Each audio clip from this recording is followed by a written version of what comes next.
Vocês conhecem a história do Congresso Mágico dos Estados Unidos da América, o órgão americano equivalente ao Ministério da Magia britânico, o famoso MACUSA? Pois é, o MACUSA por muito tempo foi conhecido por suas leis rigorosas e até controversas em algumas situações. Tipo, vocês sabiam que ao invés de serem mandados para uma prisão de segurança máxima, como Azkaban, por exemplo, os piores criminosos mágicos da América eram executados? Pois é, cola comigo para você saber tudo o que a autora já escreveu sobre o Congresso Mágico dos Estados Unidos da América. É hora do Arquivo Pottermore aqui no Wizarding Bruno. Lumos Maxima!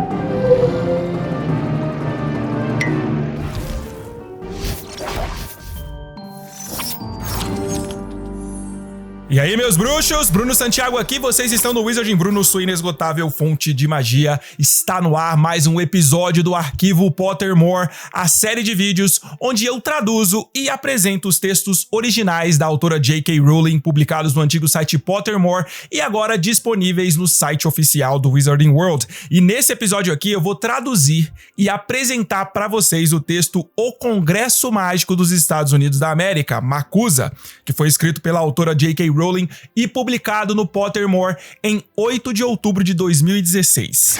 Origem. O Congresso Mágico dos Estados Unidos da América, conhecido pelos bruxos e bruxas americanos pela sigla MACUSA, comumente pronunciada como MACUSA, foi criado em 1693 após a introdução do Estatuto Internacional de Sigilo em Magia.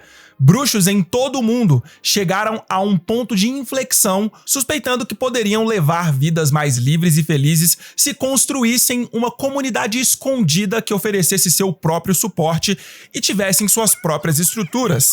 Esse sentimento era particularmente forte na América, devido aos recentes julgamentos das bruxas de Salem. Só pra vocês saberem, os julgamentos das bruxas de Salem foram uma série de audiências e processos de pessoas acusadas de bruxaria que aconteceram aí na Massachusetts colonial NOMAD, ou seja, não bruxa, lá nos anos de 1692 e 1693. O MACUSA foi configurado no Conselho dos Bruxos da Grã-Bretanha, que precedeu o Ministério da Magia. Representantes de comunidades mágicas de toda a América do Norte foram eleitos para o MACUSA, para criar leis que tanto policiavam quanto protegiam a comunidade bruxa americana. O objetivo principal do MACUSA era livrar o continente dos Scouters, bruxos corruptos que caçavam seus próprios semelhantes para ganho pessoal. O segundo grande desafio da aplicação da lei do MACUSA foi o número de criminosos bruxos que haviam fugido para a América vindos da Europa e além, justamente por causa da falta de aplicação da lei organizada como existia em seus próprios países. O primeiro presidente do MACUSA foi Josiah Jackson, um bruxo combativo que foi eleito por seus colegas representantes porque era considerado durão o suficiente para lidar com as dificuldades da era pós-julgamentos das bruxas de Salem. Nesses primeiros anos, o MACUSA não tinha um local fixo de reunião.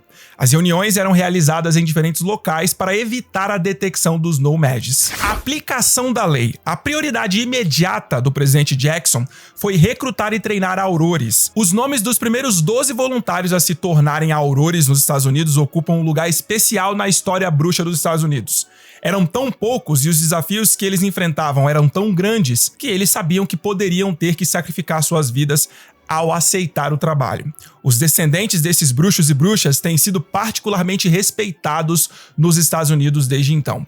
Os 12 originais foram Wilhelm Fisher, Theodore Fontaine, Gondolfus Graves, Robert Grimsditch, Mary Jauncey, Carlos Lopes, Mungo Macduff, Cormac O'Brien, Abraham Potter, Bertilde Roach, Helmut Weiss e Charity Wilkinson. Desses 12, apenas 2 sobreviveram até a velhice. Charity Wilkinson, que se tornaria a terceira presidente do MACUSA, e Theodore Fontaine, cujo descendente direto, Adilbert, é atualmente o diretor da Escola de Magia e Bruxaria de Ilvermorny. Também merecem destaque Gondolfus Graves, cuja família permanece influente na política bruxa americana, e Abraham Potter, cuja relação distante com o famoso Harry Potter seria descoberta por genealogistas séculos depois. Desafios. A América permaneceu um dos ambientes mais hostis para as pessoas mágicas, principalmente por causa dos descendentes dos Scouters que desapareceram permanentemente na comunidade Nomad e mantiveram a suspeita sobre a magia viva. Ao contrário da maioria dos países ocidentais, não havia cooperação entre o governo Nomad e o Makusa. Inicialmente, um local encantado foi criado nas montanhas Apalaches como sede do Makusa, mas ao longo do tempo esse local tornou-se inconvenientemente remoto, especialmente à medida que os bruxos, assim como os Nomads, estavam se concentrando cada vez mais nas cidades. Em 1760, o Makusa se mudou para Williamsburg, na Virgínia, lar do extravagante presidente Thornton Harkaway. Entre muitos outros interesses, o presidente Harkaway é creditado com a criação dos Krupis, cães que se assemelham muito aos Jack Russells, exceto pela cauda bifurcada. A devoção dos Krupis aos bruxos só é superada pela sua agressividade em relação às pessoas não mágicas. Infelizmente, a matilha de Harkaway atacou vários Nomads locais, e após esse ataque, esses Nomads só conseguiam latir por um período de 48 horas. Essa violação do Estatuto de Sigilo levou Harkaway a deixar o cargo em desgraça. Pode não ser coincidência que Williamsburg foi a primeira cidade nos Estados Unidos a ter um hospital psiquiátrico dedicado. Avistamentos de acontecimentos estranhos ao redor da residência do presidente Harkaway podem explicar a internação de Nomads que, de fato, pareciam estar perfeitamente sãos. O Makusa se mudou para Baltimore, onde o presidente Abel Fleming tinha sua residência, mas o início da Guerra Revolucionária, seguido pela chegada do Congresso Nomad na cidade, deixou o Makusa compreensivelmente tenso, e eles partiram para o local que hoje é conhecido como Washington. Foi lá que a presidente Elizabeth McGillicuddy presidiu o infame debate País ou Comunidade em 1777. Milhares de bruxas e bruxos de toda a América desceram ao Makusa para participar desta reunião extraordinária, para a qual a grande câmara de reuniões teve que ser magicamente ampliada. A questão em discussão era: a comunidade mágica devia sua maior lealdade ao país onde estabeleceram suas casas ou à comunidade bruxa global escondida? Eles tinham a obrigação moral de se unir aos Nomads americanos em sua luta pela libertação dos trouxas britânicos? Ou essa simplesmente não era a sua luta? Os argumentos a favor e contra a intervenção foram prolongados e a discussão se tornou feroz. Os prós-intervencionistas argumentavam que poderiam salvar vidas. Os anti-intervencionistas diziam que os bruxos arriscavam sua própria segurança ao se revelar na batalha. Mensageiros foram enviados ao Ministério da Magia em Londres para perguntar se pretendiam lutar.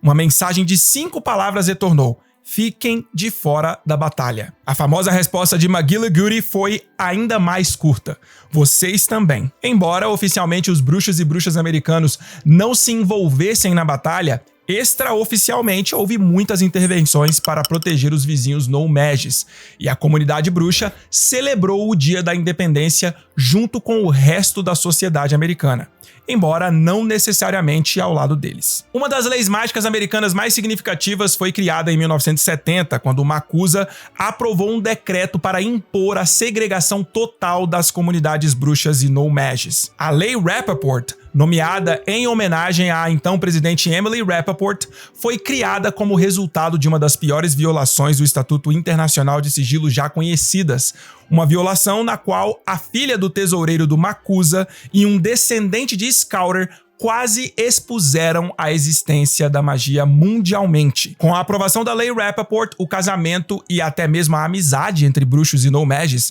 tornaram-se ilegais nos Estados Unidos. A sede do Makusa permaneceu em Washington até 1892, quando uma revolta inesperada da população de Pés Grandes causou outra violação de segurança. Os historiadores atribuem a culpa pela rebelião a Irene Nidander, chefe do Departamento de Proteção de Espécies Mágicas, humanoides, cuja interpretação de seu cargo envolvia atacar qualquer pé grande que saísse da linha. A chegada dos Pés Grandes a Washington necessitou de obliviamentos em massa e reparos extensivos na sede. O Makusa precisava de um novo refúgio e, ao longo de vários anos, bruxos se infiltraram na equipe de construção de um novo edifício em Nova York. Quando o edifício Woolworth foi construído, ele podia abrigar tanto Nomads quanto, se ativado pelos feitiços corretos, transformar-se em um espaço para bruxos.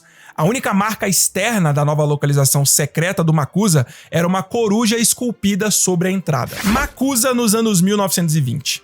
Assim como a maioria dos outros órgãos governamentais mágicos, o Departamento de Execução das Leis Mágicas é o maior departamento do MACUSA. A Lei Rappaport ainda estava em vigor nos anos 1920 e vários escritórios do MACUSA não tinham algo equivalente no Ministério da Magia, por exemplo.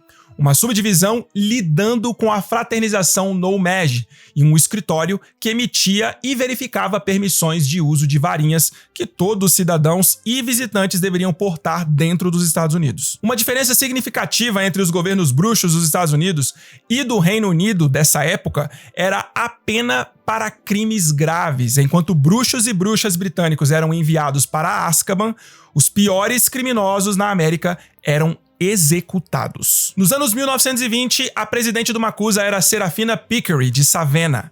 O Departamento de Execução das Leis Mágicas era chefiado por Percival Graves, um descendente respeitado de um dos 12 aurores americanos originais. Texto original de J.K. Rowling. Agora alguns comentários meus aqui pra vocês. O que eu acho maneiro é que além de dar informações sobre o MACUSA, o Ministério da Magia americano, nesse texto a autora também estabelece pra gente um contexto histórico mostrando como as coisas estavam funcionando no mundo mágico americano na época que Newt Scamander chegou em Nova York, em dezembro de 1926. E isso ajuda a gente a entender algumas questões importantes, como por exemplo o fato da Queenie acabar passando pro lado do Grindelwald por algum tempo.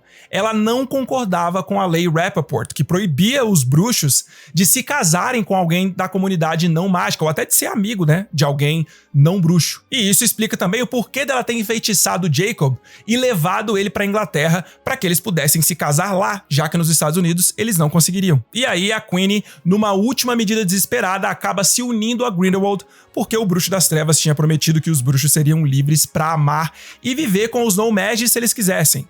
É claro que logo Queenie cai na real e percebe que tinha tomado uma decisão precipitada e no fim ela abandona Grindelwald e os ideais dele. E é importante dizer também que a Lei Rappaport se encerrou nos Estados Unidos em 1965. Mas é isso, se você chegou até aqui, clica nesse botão e se inscreve no canal. Isso me ajuda muito, vocês não fazem ideia. E é de graça, né, galera? Me ajuda aí e se inscreve no canal. Depois disso, ó, clica aqui nesse vídeo pra gente continuar trocando uma ideia por lá.